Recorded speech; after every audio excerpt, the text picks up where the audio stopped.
भने विश्वामित्रले यो कुरो सबै देखिराख्नु भएको थियो। विश्वामित्रलाई हरिश्चन्द्रको यो व्यवहार बिल्कुल राम्रो लागेको थिएन। हरिश्चन्द्रले कमसेकम आफ्नै छोरो दिनु पर्थ्यो। जब रोहितले त्यो कुरो थाहा पाए, रोहित त्यो गुफाबाट निक्लेर आए घरमा, पिताजीले भेटेर अगालो मार्नु भयो, मेरो छोरो हेर छोरा त बाँचिस, धन नै मैले दिनेछु, यता यता वृत्तान्त भन्नुभयो। रोहितलाई थाहा भयो, हरिश्चन्द्रको छोरो रोहितलाई थाहा भयो कि मलाई अब मार्दैन, छाता भयो। तर यता के भयो भने विश्वामित्र र वशिष्ठ ऋषिको झगडा भयो, जुन झगडामा पेलिनु भयो हरिश्चन्द्र। एक दिन वशिष्ठ ऋषिले बहुत राम्रो मान्नुहुन्थ्यो हरिश्चन्द्रलाई। आफ्नो जजमान राम्रो छ भने त जसले पनि तारिफ गर्छ नि त, होइन? मेरो जजमान यस्तो, मेरो यस्तो, मेरो यस्तो भनेर।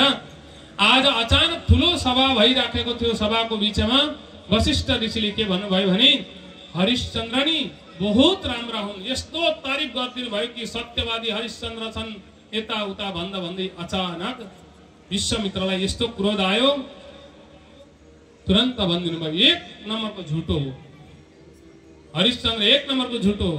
किन? अरे त्यसले आफ्नो छोरो दिन्छु भनेर वरुणलाई बिल्कुल दिएन, भागेको भागै, टारेको टारे गरौँ, कसरी राम्रो हो त? म त पत्काउँदिनँ त्यसलाई, म बिल्कुल त्यसलाई विश्वास गर्दिनँ। जब यसरी भन्नुभयो तब उहाँले भन्नुभयो होइन होइन भन्दा म एक दिन प्रमाण गरेर तपाईँलाई देखाइदिन्छु। विश्वामित्रले भन्नुभयो म एक दिन प्रमाण गरेर तपाईँलाई देखाइदिन्छु हरिश्चन्द्र झुटो हो। अब उनीहरू दुईजनाको झगडा भयो। यता कुरो चाहिँ भयङ्कर भयो। कस्तो भन्दा यता कुरो यो भयो, वशिष्ठ ऋषिले आएर तुरन्त भन्नुभयो हरिश्चन्द्रलाई, हे हरिश्चन्द्र तिमी होसियारले बस है, विश्वामित्र बहुत रिसाउनु भएको थियो। यति भयो। हरिश्चन्द्र आफ्नो दरबारमा बसेर थिए, राजा बनिएर टक्कसँगले हातमा धनुष बाण लिएर बस्दा बस्दै अचानक विश्वामित्रले एउटा भयङ्कर ठुलो सुँगुरको रूप धारण गरेर आउनुभयो। सुँगुरको रूप धारण गरेर आएर घरमा अगाडि भएका फुलबारीहरू सबै भत्काएर खतम गए। हरिश्चन्द्रका जति पनि सेनाहरू थिए ती सेनाहरू गएर त्यो सुँगुरलाई खेदाउन थाले। सुँगुरले यस्तो हिसाबले फ्याँकिदियो भन्नुहुन्छ कि रुख बुटाहरू सबै सेना आए हरिश्चन्द्र भट्टमा, महाराजजी राम राम, एउटा यस्तो भयङ्कर सुँगुर छ जुन सुँगुरलाई हामीले केही पनि गर्न सकेका छैनौँ। त्यही समयमा सब सभासदलाई भने तिमीहरू चिन्ता नगर, म छु, अहिले म ठिक पार्छु भनेर थपक्कसँगले हरिश्चन्द्रले धनुष बाण बोकेर थपक्कसँगले त्यहाँबाट निक्ले। सेनाहरूलाई भने तिमीहरू पछि पछि आओ मेरो। सुँगुरलाई जब देख्दछन् हरिश्चन्द्रले एक बाण हाने, तर त्यो सुँगुर बाङ्गो टेढो भएर त्यहाँबाट निक्लेर सिधै जङ्गल गयो। हरिश्चन्द्र पछि पछि धनुष बाण बोकेर हिँड्दैछन्। यति भित्र गयो कि हरिश्चन्द्रका सेनाहरू सबै गायब। कहाँ छोडिए? सुँगुर त के हिँड्दै हिँड्दै गायब भएको यतै थियो। कोही बेला पिलिक्क देखिन्छ फेरि हराउँछ, फेरि झट्ट देखिन्छ फेरि हराउँछ। भित्र जब जङ्गलको भित्र सरोवरको छेउमा पुग्दछ, आफ्नो सुँगुरको रूप छोडेर विश्वामित्रले एउटा ब्राह्मणको रूप धारण गरेर ट्याक्कसँगले बस्नुभयो तपस्या गरेर वृक्षको तल। त्यही जुन सुँगुर रूप धारण गर्नुभएको थियो वृक्षको तल टक्कसँगले बस्नुभयो विश्वामित्र त बसेको देखेर हरिश्चन्द्रले सोचे भाइ को होला यो? कोही साधु सन्यासी जस्तो छ। गए, ब्राह्मणको रूप छ। ए ब्राह्मण देवता नमस्कार, आशीर्वाद छ। राजन तिमी को हो? पुरा नयाँ परिचय जस्तो। म हरिश्चन्द्र हो। ए राजन किन आइछौ तिमी? भन्दा मेरो बगैँचामा यस्तो यस्तो एउटा सुँगुरले बर्बाद पारो, त्यसलाई खोज्दै आएको थिएँ महाराज, यहाँ आइपुगे, तिर्खा लागिरहेछ, भोक पनि लागिरहेछ। एहे राजन तिमीलाई तिर्खा भोक लागेको छ भने केही चिन्ता गर्नु पर्दैन, म त्यसको दबाई जान्दछु। के दबाई जान्नुहुन्छ भन्दा एउटा काम गर, पहिलो उहाँ सरोवर छ नि, एउटा नदी, सानो एउटा नदी सरोवर छ, त्यहाँ नुहाइधुवाइ गरेर आऊ, त्यसपछि म तिमीलाई भन्छु। अब मायाले मोहित भएका थिए, सरोवरमा गएर ट्याक्क डुब्की मात्रै लगाएको थिए। बाहिर निक्लिँदाखेरि विश्वामित्रले जे अरायो त्यही मान्ने भयो। विश्वामित्रले टक्कसँगले एउटी सुन्दर कन्या र स्त्री, जुन कन्या र पुरुष एकजना बेहुला बेहुली विश्वामित्रले तयार गरेर राखिदिनु भयो। ती बेहुला बेहुलीले गएर विश्वामित्रसँग, हे गुरुदेव, हे ब्राह्मण देवता, हाम्रो विवाह गरिदिनुहोस्, हामीलाई कसैले पनि विवाह गर्दैनन्, हामी एक्लै जिन्दगीमा थियौँ, हाम्रा आमा बाबा कोही पनि हुनुहुन्न, हाम्रो विवाह गरिदिनुहोस्। त्यति भनेपछि उहाँले भन्नुभयो विश्वामित्रले, राजन अब हेर, तिमी नदीमा गएर त पानी सानी पियौ होला, सरोवरमा पानी त पियौ तिमीले, अब यस्तो मोहित भयो भन्नुहुन्छ भने जे भनौँ त्यही हुने भयो। त्यो कोही जादुगर आउँदाखेरि होसियार हुनु त्यही हो, त्यसले जे भनौँ त्यही मान्न मन लाग्छ नि कोही बेला। यी सब भुलिएर सबै लिएर जाला नि लुटेर। आज विश्वामित्रले त्यस्तै गर्नुभयो, जादुगर जस्तो माया, माताको मायाले मोहित बनाइदिनु भयो। र थपक्कसँगले के भन्नुहुन्छ भने, अब तिमी त राजा हौ, यी साधारण यिनीहरूलाई विवाह गर्न सक्दैनौ, तिमी राजा हौ, गरिदेऊ बे। हरिश्चन्द्रले भने, यिनीहरूलाई विवाह गर्न कति खर्च लाग्छ होला र गरिदिन्छु। थपक्कसँगले विवाह गर्नको लागि तयार भए। विवाह गरेपछि राजालाई, हरिश्चन्द्रलाई विश्वामित्रले भन्नुभयो, अब हेर, यिनीहरूलाई केही न केही त दिनु पर्यो। जब कन्यादान दिएपछि त कन्यालाई केही न केही दक्षिणा पनि दिनुपर्छ। उनले जिन्दगीमा खान्छन्, अहिले 1 रुपियाँ पैसा छैन, के दिन्छौ भन्नु त भने, महाराज तपाईँ के भन्नुहुन्छ म त्यही दिन्छु। हरिश्चन्द्रले यही भने, तपाईँ के भन्नुहुन्छ म त्यही दिन्छु। विश्वामित्रले के भन्नुभयो भने नि, तिम्रो जति पनि धन सम्पत्ति छ, राज्य छ, जति पनि जो छन्, आफ्नो पत्नी र छोरो बाहेक सबै दिए भनेर सोच। भन्ने बित्तिकै थपक्क हातमा जल उठाएर संकल्प गरेर के भने, मैले मेरो राज्य धन सम्पत्ति सबै यिनीहरूलाई दिए। कटक कुटुक जति थियो सबै राजा हरिश्चन्द्रले दान गरिदिए। दान गरिदिएपछि अब ब्राह्मण, त्यति भएपछि थपक्कसँगले उठेर उनले भने, महाराज अब भयो, यिनीहरूको कन्याको बिहे भयो, वरको बिहे भयो, 2 जना बेहुला बेहुली भयो, घर गए, अब भयो भन्दा ब्राह्मणले भन्नुभयो, हे विश्वामित्र, हे हरिश्चन्द्र, एउटा कुरो भन, तिमीलाई थाहा छैन बिहे बटुलो गरिसकेपछि गुरुजीलाई दक्षिणा दिनुपर्छ भनेर? मलाई त्यो कोही दक्षिणा, मलाई दक्षिणा चाहियो त। त्यति भन्ने बित्तिकै, ओहो महाराज कति दक्षिणा दिनु भन्दा, दक्षिणा मलाई 2.5 भार सुन चाहियो। त्यहाँ सिक्का हुन्थे, कति हजार सिक्का हुन्थे के, एक-एकवटा जस्तो हुन्छ नि अहिले सुनका सिक्का भेट्नुहुन्छ, चाँदीका सिक्का भेट्नुहुन्छ, मलाई त्यति सिक्का चाहियो सुनका, 2.5 भार भनेको छैन, यति सुन चाहियो मलाई भन्दा हरिश्चन्द्रले भने हुन्छ। उसले जे भन्नु त्यसलाई हुन्छ भन्दै, हुन्छ भने ल हुन्छ, कहिले दिन्छौ भन्दा, महाराज म तपाईँलाई 1 महिनाभित्र दिन्छु। 1 महिनाको समय राखे। थपक्कसँगले हरिश्चन्द्र, त्यही समयमा सेनाहरू आए। सेनाले भने, महाराज तपाईँ कहाँ जानुभएको थियो? उनीहरूले भने, खोइ म यताउता यस्तो सबै कुरो भयो, घरमा गएर थपक्कसँगले बसे। हरिश्चन्द्रले मनमा सोचे, हे भगवान, मैले त सबै दिए त, एउटा विवाह गर्दा छोरी बनाएर कसैलाई मैले सबै थोक दिए, कन्या बनाएर सबै थोक दिए, अब ब्राह्मणलाई मैले सुन दिनु छ, के गरौँ, कसरी दिनु? घरमा आराम से बसिराखेका थिए, टुप्लुक्कै ती ब्राह्मण आइपुग्नु भयो। विश्वामित्र ब्राह्मणको रूप धारण गरेर, ए हरिश्चन्द्र, यो अर्काको घरमा बसेर के तपस्या गरेको? किन तिमीले दान दिइसकेको जग्गामा बस्नु हुँदैन, दान दिएको माटामा फेरि जानु हुँदैन, गोडाले टेक्नु हुँदैन। बहुत दोष लाग्छ नि, तेह्र भरिसके जीवनमा दान दिएको जग्गामा र दान दिएका गौ माताहरूलाई कहिले पनि कुट्नु हुँदैन है। तेह्र दान दिइसकेपछि सक्नुहुन्छ भने गुरुजीलाई पुर्याइदिइहाल्नु, नभए कतै व्यवस्था गराइदिइहाल्नु। भरे धान खायो भने त कुट्न मन लाग्ला फेरि, होइन र?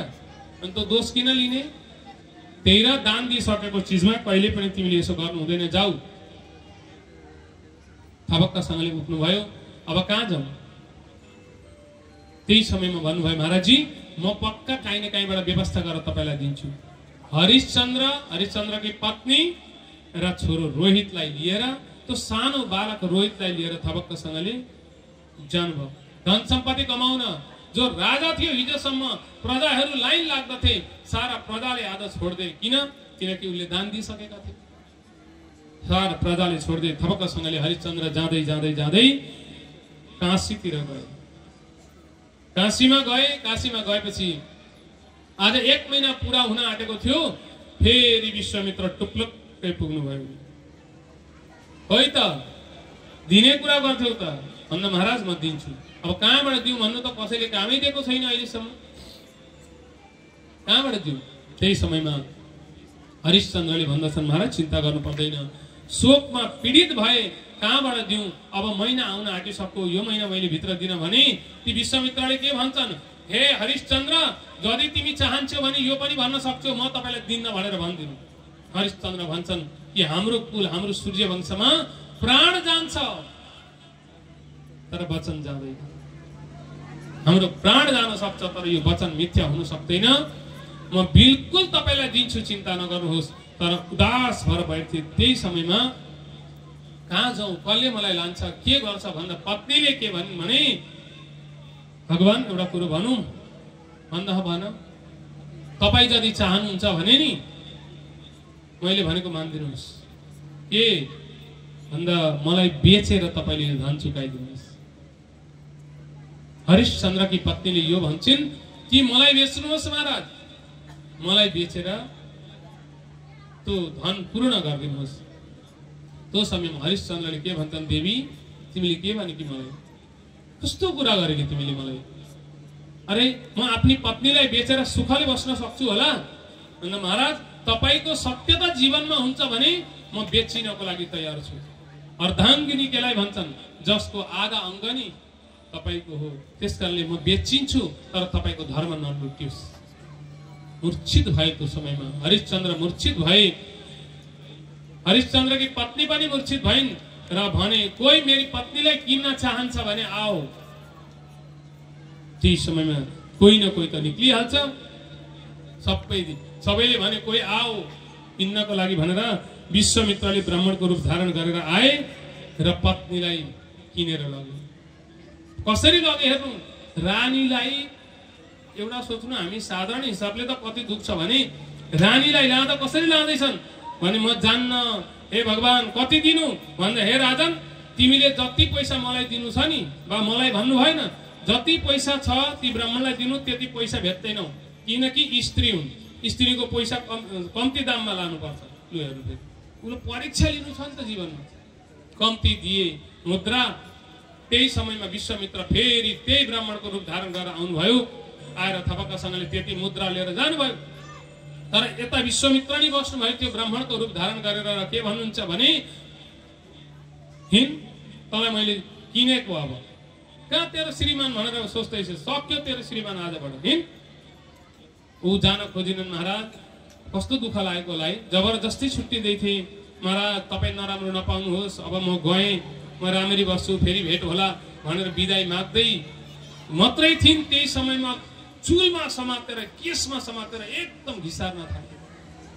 सानो बालक रोहितलाई कस्तो भयो, आमालाई जब केसमा कसैले समात्छन्, अरे आमालाई एकपल्ट गाली गर्नु त छोराछोरीको अगाडि कसरी हेर्दा रहेछन् पिताजीलाई पनि सातो खाने गरे, अरे मेरी आमालाई गाली गर्ने।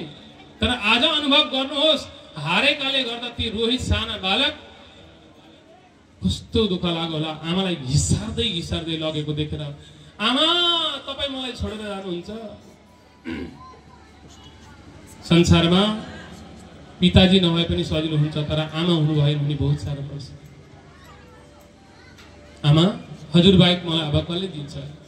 पीडित भोकले पीडित भएका छन् ती साना बालक, कस्तो भोक लागेको छ। आमा भनेका छन्, आमाको पल्लु समाते जुन साडी हुन्छ नि, साडीको पल्लु समात्ता छन् रोहितले। ए आमा मलाई छोडेर नजानु न, ए आमा म कसरी बस्छु। यस्तो हुनुभएको छ। यस्ता ती साना बालक, तिमी बिना संसारमा मेरो को छरा।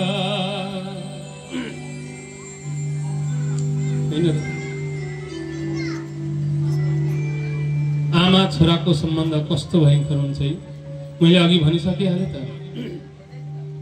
एकछिन स्कुल गए छोराछोरी भने पनि कत्रो चिन्ता हुन्छ, कलेज गएका छन् भने कति चिन्ता हुन्छ, के खाए होला कस्तो खाए होला, एकछिन बोल्दैन भने कति रुन्छ होला, के गर्दैछ होला, हर समय आमा बाबालाई याद आउँछ। आज रोहितले आमाको पल्लु समातेर भन्छन् कि हे आमा मलाई पनि लैजानुहोस्, म कोसँग बस्छु। एकतिर पिताजीको हात छ, एकतिर आमाको हात छ। आमालाई घिसारिरहेका छन्। कुनै ब्राह्मणले विश्वामित्रले यता पिताजीलाई पनि छोड्न मन छैन, आमालाई पनि छोड्न मन छैन। कस्तो परिस्थिति भएको थियो होला है। एउटा गाना थियो नि, ए आमा देखाइदियो तिमीले संसार, तिमी बिना संसारमा मेरो को छोरा। आमा हाँस्दा फूल हाँस्छ, आमा रुँदा संसारै अँधेरो। आमा हाँस्दा फूल हाँस्छ, आमा रुँदा संसारै अँधेरो। त्यस्तो बेलामा चट्टसँगले छोडेर जब जान थाल्नु भयो आमा, ती रोहितलाई छोड्न सक्नु भएन, कुदेर गएर एकपल्ट अगाडि मार्नुभयो। छोरा, यस्तै हो जीवन। यो नदीको काठ जस्तो जिन्दगी हो हाम्रो। नदीमा कुनै काठ थुप्रो बगेर आइरहेका हुन्छन्, कोही बेला एकै ठाउँमा भेट हुन्छ, कोही बेला त्यो काठ छोडिएर पर जान्छ। हाम्रो जिन्दगी पनि त्यस्तै त्यस्तै हाम्रो जिन्दगी पनि। कोही बेला आमाले छोरालाई छोड्नुपर्छ, कोही बेला छोराले आमालाई छोड्नुपर्छ, हैन? यो हाम्रो जिन्दगी नि यस्तै। जब यसरी भन्नुभयो तब भन्नुहुन्छ कि आमा, त्यो रोहितले भन्दछन् आमा मलाई नछोड्नुहोस् न, मलाई सँगै लिएर जानुहोस्, म हजुरसँगै जान्छु। रोहितले बार बार आमालाई समात्दाखेरि आमाले यस्तो अगालो मार्नु भयो कि हे महाराज, चाहे तपाईँ जेसुकै भन्नु, बरु पैसा चाहिन्छ भने पैसा लिनुहोस्, चाहे जे चाहिन्छ त्यही लिनुहोस्, तर मलाई मेरो छोरो मेरै काखमा दिनुहोस्, मलाई मेरो छोरो दिनु, यो काखमा राखिदिनुहोस्। जब भन्नुभयो त्यो समयमा थपक्क काखमा राखिदिनु भयो। र ब्राह्मणले के भन्छन्, त्यसो भए हे हरिश्चन्द्र, त यो भन् कि यो छोरो पनि मैले बेचेँ भनेर। हरिश्चन्द्रले एक शब्द बोल्न सकेनन्। आमा श्रीमती त बेचे, अब म छोरो पनि बेच्ने हुन्? जिन्दगीमा तो भन्दा कति गिर्नु म अब। हे देवता, मैले कुन जन्ममा यस्तो पाप गरेको थियो होला? हो, मलाई एकपल्ट भनेका थिए कसैले कष्ट हुन्छ भनेर, तर कष्ट यस्तो कष्ट दिनु हो जहाँ आमालाई र छोरालाई बेचेर म सुखले बस्छु। यस्तो कष्ट किन दिनुभएको भगवान भने। त्यो समयमा हरिश्चन्द्रले विदाई गर्दैछन् उनीहरूलाई। विदाई गरे, दुईजनै रुँदै रुँदै गए। आमा र छोरा दुईजना गए। हरिश्चन्द्र मूर्छित भएर बस्दछन्। अरे देवी, कहाँ त तिमीलाई मैले रानी बनाउँछु भनेर राख्नको लागि ल्याएको थिएँ, कहाँ त यो दुष्ट हरिश्चन्द्र हेर आज तिमीलाई बेचेर आफ्नो स्वार्थ पूरा गर्दैछ। आफैले आफैलाई पुस्नुहुन्छ। हा प्रिय हसिसो वत्सा मम नार्यस्य दुर्नया देवाधीन दशां प्राप्तो न मृतोस्मि तथापि द्रे। हे छोरा, हे मेरी पत्नी, म कस्तो चिर छु है, यो देवताको लीला कस्तो हो पनि आज मैले तिमीलाई बेचेर यहाँ बसेँ। एकदम उपाय नास्ति भए। त्यति धन सम्पत्ति लगेर विश्वामित्र फेरि टुप्लोके आइपुगे। उसलाई लगे, घरमा काम लगाउन थाले। त्यो जुन हरिश्चन्द्रकी पत्नी थिइन्, ती हरिश्चन्द्रकी पत्नी काम गर्न थालिन्। बिहान उठे बडा अँध्यारोबाट काम गरेकी राति कति बेरसम्म 10, 11, 12, 1 बज्थ्यो काम गर्न गए। अनि सुत्तिन्। बिहान टाइममा उठेन भने गएर ड्याम जे मन लाग्यो त्यसैले कुर्थिन्। कहाँ त रानीका चरण दबाउनको लागि हजारौं आउँथे। आज ती रानीले कुटाई खाइराखेकी छिन्, तर काम पनि गरिराखेकी छिन्। आज यता के भयो भने ठिक्क विश्वामित्रले के भन्छन्, ए हरिश्चन्द्र, अझै पनि समय रहेको छ, 1 प्रहर दे, मेरो धन सम्पत्ति पूरा भएको छैन त। यस्तो बेलामा पनि हेर्नु परीक्षा कस्तो, दे मेरो धन सम्पत्ति पूरा भएको छैन। त्यही समयमा हरिश्चन्द्र भन्छन्, महाराजजी अझै 1 प्रहर त छ। विश्वामित्र के भन्छन्, अझै पनि त भन्न सक्छस् म दिन्न भनेर। तैँले जति दिन्न भनिस् भने भइगयो, मलाई भन दिँदैनस् भने दिन्न भनेर भन्दा हरिश्चन्द्रले भन्छन्, महाराज जब मैले मेरो छोरो बेचेर दिए, जब पत्नी बेचेर दिए, अब म मलाई बेचेर दिन्छु। म पनि छु नि त, मलाई बेचेर पनि तपाईको ऋणबाट चुक्ता गर्छु, तर म ऋणी भएर जीवनमा मर्दिन। म ऋणी भएर यो जिन्दगीलाई बर्बाद पार्दिन। के गर्ने भन्दाखेरि त्यही समयमा एकजना धर्मराजले चण्डालको रूप धारण गरेर आए। चण्डालको रूप धारण गरेर आए। चण्डाल भनेको जान्नुहुन्छ, जहाँ मान्छे जलाउँदैनन्, पोडे भन्छ नि, पोडे। चण्डालको रूप धारण गरेर आएर थपक्कसँगले धर्मराजले के भन्छन् भने, म मान्छे चाहिएको थियो मलाई, किनभने त्यहाँ मान्छे जलाउने बेला घोत्ने मान्छे चाहिएको छ। कहाँ त हरिश्चन्द्र राजा, कहाँ त बच्यो मान्छे। सोच्नुहोस् त, जिन्दगी कहाँबाट कहाँ पुग्यो। मलाई घोत्ने मान्छे चाहिएको छ, मरेको मान्छेलाई घोत्नु छ, त्यसका धन सम्पत्ति लिनु छ। त्यति भन्ने बित्तिकै उसले के भने, हे भगवान, विश्वामित्र टुप्लुक्कै त्यहाँ आइपुगे ब्राह्मण रूप धारण गरेर। अरे किन्ने मान्छे आइसक्यो, हे हरिश्चन्द्र, त जा बेची, नभए यो भन कि त दिन सक्दैनस्। यति भने नि, यति भनेका छन्। यो लेखेको जग्गामा रिसै उठ्छ कोही बेला त विश्वामित्रसँग। यस्तो दुःख हुँदा पनि यत्रो पिर्नु हो। त्यो माया भयो भने त्यही हुन्छ नि त है। त्यही समयमा भने कि सक्दिन भने सक्दिन भन् भन्दा हरिश्चन्द्र भन्छन्, होइन भगवान, मलाई बरु तपाईँको घरको काम गराउनुहोस्, मलाई नोकर बनाउनुहोस्। तपाईँले जे भन्न चाहनुहुन्छ, जे भन्नुहुन्छ त्यही मान्छु, तर कम से कम त्यो काम त नगराउनुहोस्। चण्डालले के भने, अर्को एउटा भयंकर कुरो छ। तिमीले गएर मान्छे जलाउने मात्रै होइन, जो मान्छे मरेर लिएर आउँछन् त्यो मान्छेलाई मेरो घाटमा यदि जलाए भने तोसँग धन सम्पत्ति तिमीले लिनु, धन सम्पत्ति लिएर अनि मात्रै जलाउन दिनु। सोच्नुहोस् त कस्तो भयंकर काम होइन र। एक त आफ्नो परिवार मरेर रोइराखेको छ, अनि मरेको छ, रोको छ, जलाउने बेलामा के भन्छ भने धन सम्पत्ति दे, नभए तेरो मान्छे जलाउन दिन्न। कति दुःख लाग्छ होला, कस्तो लागेको होला त्यो समय। म त त्यस्तो काम गर्दिन। विश्वामित्रले भने, त्यसो भए हारे भनेर हात उठाइदेऊ। उसले भन्छन्, महाराज यो कुरो चाहिँ नभन्नु न, तपाईँले अर्थकै केही भन्नु, मलाई अर्थकै केही लाउनु। म आजबाट बरु तपाईँको गुलामी बस्छु, सेवा गर्छु, भन्नुहोस् के गर्नु। मैले भनेको मान्छस् भन्दा मान्छु। विश्वामित्रले जब भन्नुभयो मैले भनेको मान्छस् भन्दा हरिश्चन्द्रले भन्दछन्, म मान्छु। त्यसलाई एउटा काम गर, त यो मान्छेसँग बिक्री हो र मलाई तेरो मतलब छैन, धनको मतलब छ। अघि भनेको थिए तैँले कि म मान्छु भनेर, अब मान। त्यति भनेको सुन्ने बित्तिकै उपाय नास्ति भएर हरिश्चन्द्रले भने र थपक्क हरिश्चन्द्रको जति पनि पैसा दिनु थियो नि, विश्वामित्रले सबै पैसा ती चण्डालले दिएर हरिश्चन्द्र बिक्री भए। कहाँ भन्दा चण्डाल छ, उहाँ गएर मान्छे जलाउनु पर्ने। जति धन सम्पत्ति थियो लिएर विश्वामित्र घरतिर गए, तर त्यो समयमा फुलको वर्षा भयो माथिबाट। हे हरिश्चन्द्र, तिमीलाई धन्यवाद छ, आफ्नो सत्यताको लागि तिमीले आफूलाई पनि बिक्री गर्यौ। तर त्यसपछि यस्तो भयंकर भयो, शमशानको घाटमा गएर हरिश्चन्द्रले के गर्दछन् भने, जति मान्छे आउँछन् तिनीहरूका धन सम्पत्ति लियो अनि त्यसलाई जलाउन दियो। रोका छन्, तडपेका छन्। सारा त्यो शमशान भूमिको खरानी कालो मैलो भएर हेरिन सक्नु छन्। एक दिन माथि फर्केर हेर्दछन्, हे भगवान, यो कस्तो दिन देख्नु परेको। किनभने कोही बेला म कत्रो राजा भएर राज सिंहासनमा बस्थे, कोही बेला पोडे भएर अर्कालाई जलाउँदैछु। ती रोइरहेका माता पिताजीलाई, रोइरहेका छोराछोरीको धन सम्पत्ति मागेर उनीहरूका मान्छे जलाउन दिँदैछु। हे भगवान, यो के लीला हो तपाईँको। त्यसो भनेर बहुत बहुत बहुत रुन थाले। आफ्ना पत्नीहरू याद गरे, कहाँ गयो होला। तर अचानक यता के भयो भने, विश्वामित्रले सर्पलाई पठाइदिए। एक दिन सर्पलाई के भने ती हरिश्चन्द्रको छोरो रोहितलाई डसेर मारिदेऊ। अझै परीक्षा कति रहेछ है, जाऊ डसेर मारिदेऊ। त्यति भन्ने बित्तिकै त्यो सर्पले थपक्कसँगले आयो। आएर रोहित कहाँ खेलिरहेको थिए, खेल्दा खेल्दै टक्कसँगले डसेर मरे।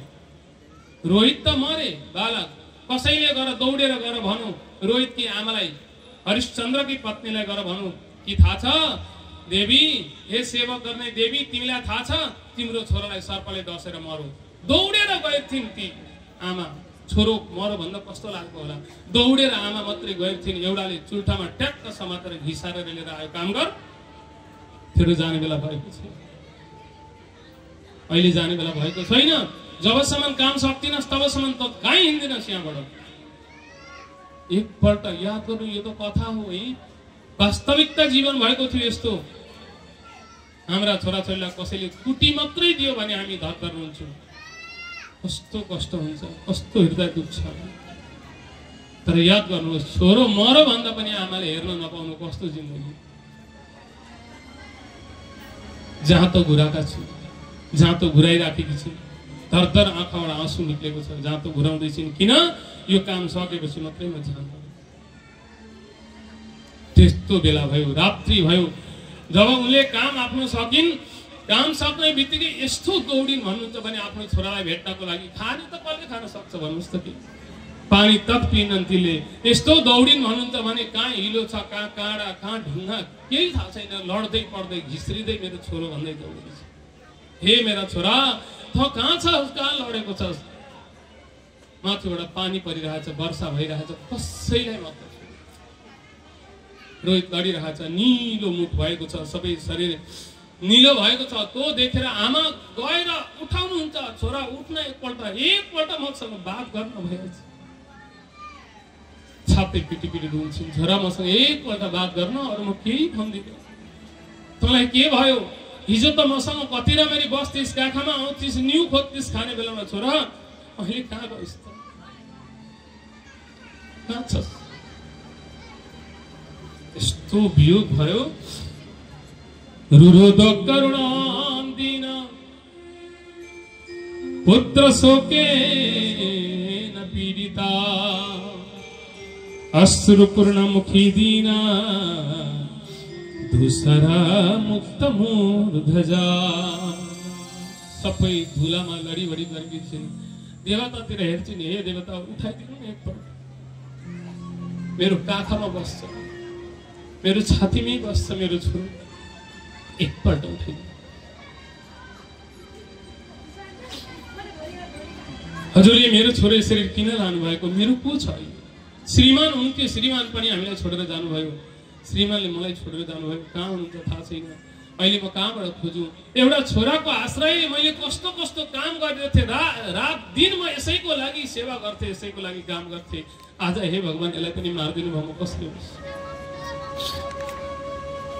त्यति भनेर जब उसले लिएर जानको लागि तयार भइन्, राति अब 1-2 बजेको थियो राति। त्यतिखेर कसैले के देखेछ भने कोही एउटी स्त्री पुरा छाती पिटी पिटी कराउँदैछ।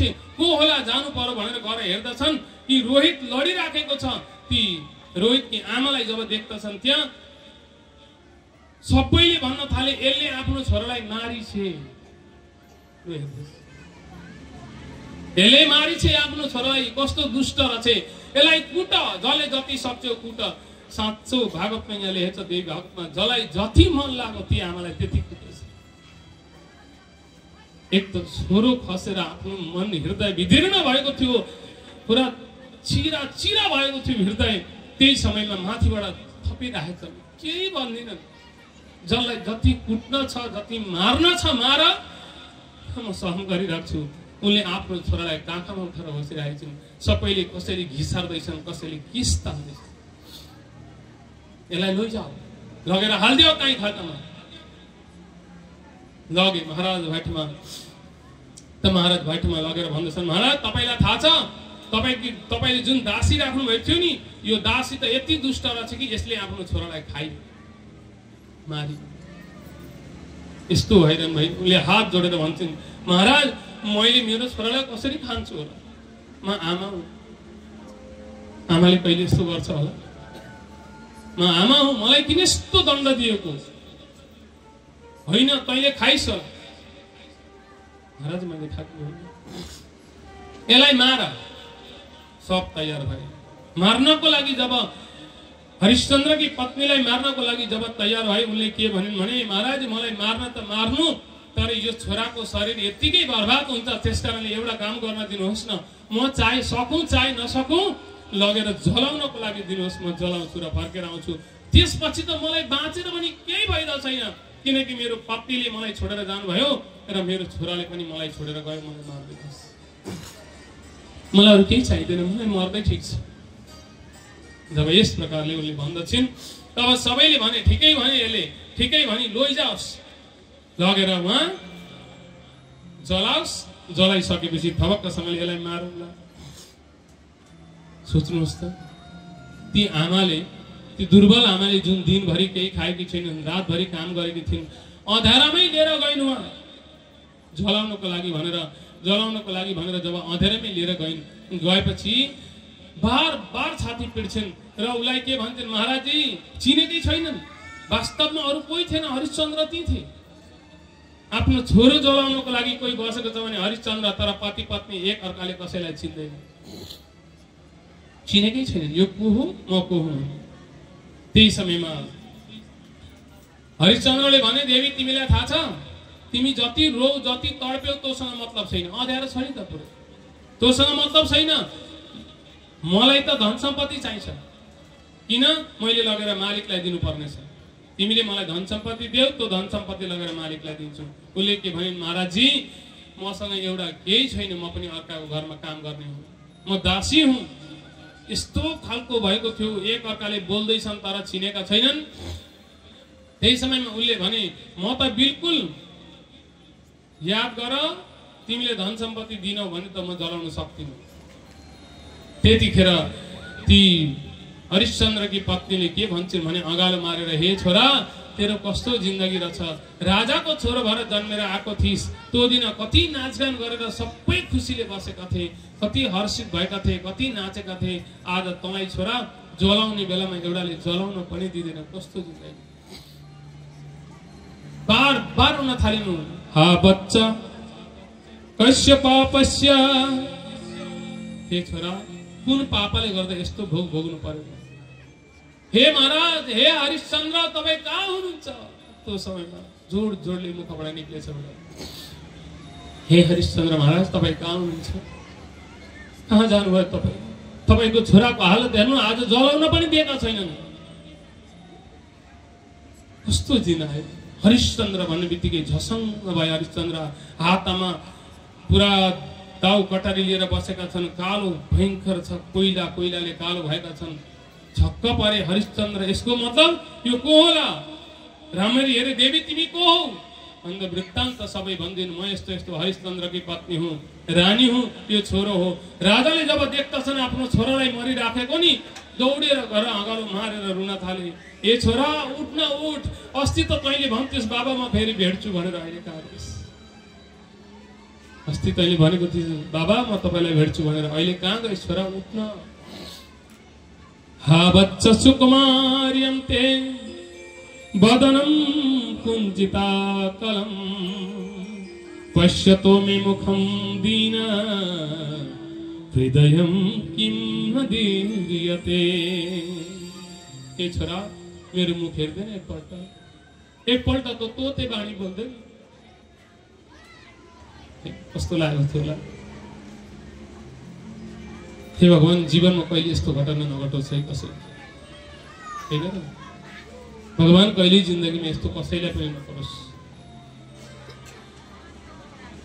बार बार भन्नुहुन्छ, छोरा मेरो मुख हेर्दैन, मलाई हेर्दैन, मसँग बोल्दैन, एकपल्ट हाँसिँदैन, उठाउनुहुन्छ, छातीमा लिनुहुन्छ, मूर्छित हुनुभयो। अब के भन्नुभयो भने, जब छोरो नि मरो भने हामी के गर्नु। हे देवी, म यो छोरालाई जलाउन सक्दिनँ, मैले ऋण चुक्ता गरेको थिएँ, आफू जलेर मरे भने त लेठै सकिन्छ नि बरु भनेर थपक्कसँगले 3वटा चिता बनाउनु भयो र 3जनै चितामाथि बस्नुभयो। आज हामी मर्छौँ। आगो लगाउनको लागि जब तयार हुनुभएको थियो, साक्षात भगवान त्यहाँ प्रकट हुनुभयो।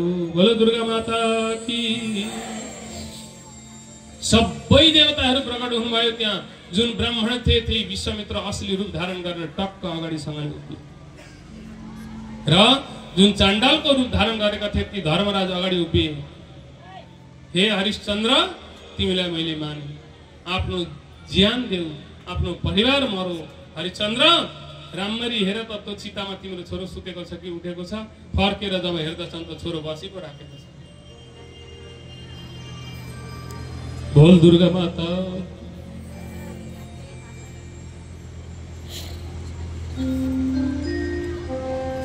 त्यही समयमा सारा देवताहरूले फूलको वर्षा गर्दछन्।